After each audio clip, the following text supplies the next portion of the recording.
Pranam, Namaskar. Once again, you're welcome to the channel of Freedom from Diabetes by Dr. Pramod Tripathi. And today on this Wednesday, we're going to talk about memory. How does memory impact us? What about memory loss? There's so many questions. There are so many times when we're not able to recall that song, that particular song, that particular actor's name, and then we are wondering, do I have Alzheimer's? Am I getting struck with dementia? Am I getting old? What's wrong with me? Am I going to have like early dementia or something like that? So these are thoughts that come to everyone, all right? But let me first tell you that, listen, if you have Alzheimer's or dementia, more than you, the people around you will notice that you have a memory issue. Just not being able to recall, let's say, your school teacher's name or a particular actor's name or a particular song that you wanted to remember, just that is not enough to say that you have a memory problem. When you have a memory problem, it causes inconvenience, actual inconveniences in your life. Like you went out for a walk and then again forgot about it and you start going out for a walk again and your family member says, hey, you just went out for a walk, or you're not able to recognize a particular relative of yours and you're like, I know your name. What is your name? So you're not able to recognize a relative of yours. So such things, some things that are actually causing inconvenience to you. You had dinner and then you're like, did I really have dinner? And you go again, once again have to have dinner. So these are things when other people notice problem in your memory, you might want to go meet a psychiatrist for that and get yourself evaluated. But in everyday life, the everyday forgetting that happens with us, that is mostly because of information overload or the overload of the brain capacity. We are constantly on internet. We're constantly on a screen. Even you and I are interacting through a screen right now. So watching the many web series, the many videos, this constantly tests our brain's capacity to intake memory.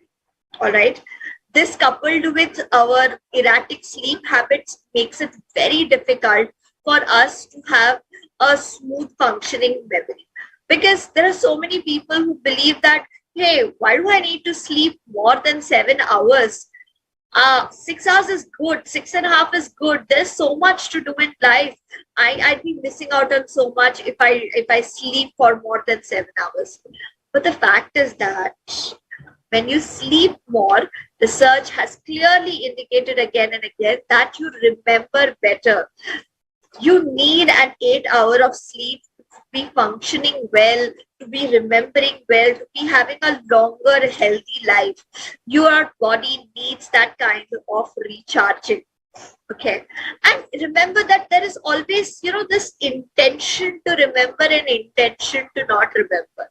There are certain things that are pleasant for us. Like if there's a party that you want to go to, maybe you're going to meet your friends and you want to go to that party and you're going to remember the date of the party. Or even if it is like 4 weeks away, you'll still remember the date of the party.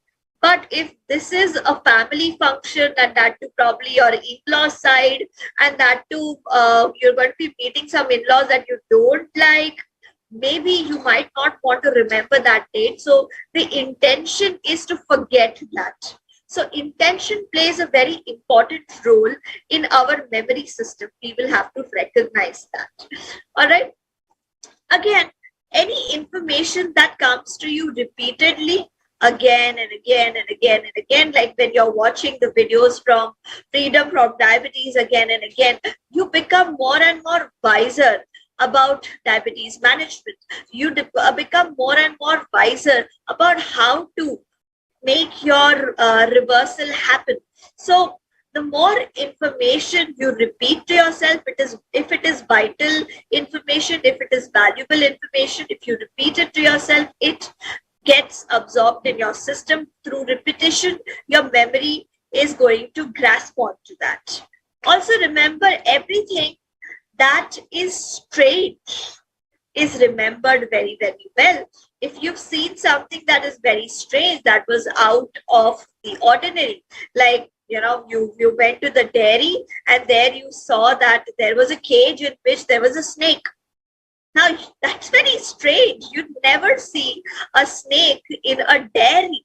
You'd never expect to see something like that. You'd be appalled and you'll probably remember that scene for the rest of your life. So remember that if you want to remember something, you might want to interpret or encode that information in your brain in a very strange manner.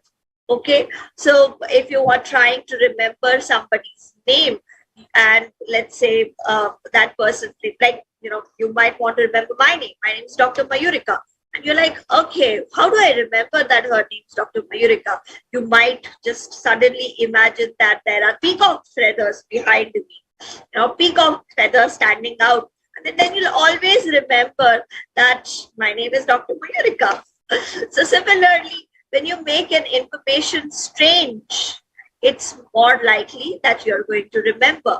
When you invest in emotion into an event, into a person, into a thing that you want to remember, like, let's say you want to remember to buy a chair. You went to a furniture shop and you want to remember that although today I'm not buying this chair, I want to buy this chair sometime in the future. You might want to take some time, sit on that chair and get a lot of emotion developing. Just imagine how wonderful it is going to be to sit on that chair and you tell yourself that, oh, I'm going to be so relaxed and so happy, and I'll feel so important when I'm sitting on this chair. So the more emotions you invest into a memory, the more likely you're going to be remembering it. Okay, so also another thing that you might want to remember is that our lifestyle affects our memory to a very great extent. I went through a little bit of research to find out what kind of diet actually helps in having a healthy brain, in being able to remember better. And I found out that the diet that is best suited for a good memory is actually the FMD diet. It's so interesting that if you could be, eating the FMD way, we have so many of our videos. You could scroll through our videos through, a YouTube search. You can go through the FMD diet videos and you'll discover that all of these videos are talking so much about our good health and recommending things that are good for your memory, like nuts, like leafy vegetables, like the great smoothie, like the 25% rule that we talk about in eating. So all of these strategies help you in maintaining a good body as well as maintaining a good mind.